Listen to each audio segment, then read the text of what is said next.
Mais un système de ventilation, qu'est-ce que c'est?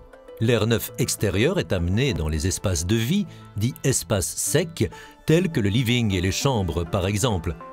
L'air vicié, quant à lui, est évacué des espaces dits humides, où la pollution est généralement plus importante, tels que la cuisine et la salle de bain notamment. Les deux vont de pair. Pour un bon fonctionnement, il y aura toujours d'une part une amenée d'air neuf et d'autre part une évacuation d'air vicié. Un transfert de l'air est alors nécessaire depuis les espaces secs vers les espaces humides.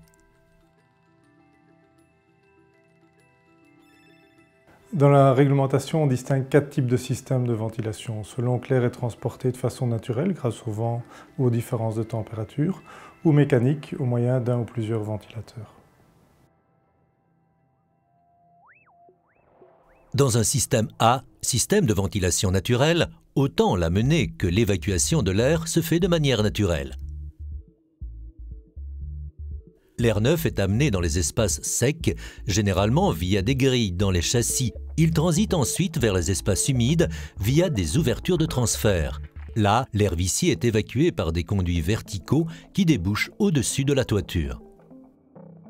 À l'autre extrême, dans le système double flux, système D, autant l'amenée d'air neuf que l'évacuation de l'air vicié se fait mécaniquement grâce à des ventilateurs. Pour le système C, seule l'extraction est mécanique et dans le système B, seule l'alimentation est mécanique.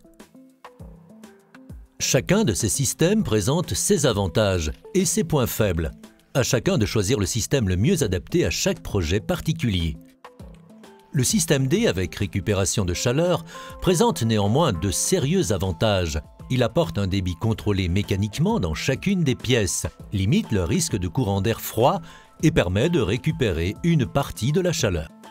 Avec chacun de ces systèmes, il est également possible d'avoir divers capteurs, pour l'humidité ou le CO2 par exemple, qui permettent d'ajuster les débits plus ou moins en fonction des besoins. C'est la ventilation à la demande. La ventilation à la demande permet dans une certaine mesure de faire des économies d'énergie.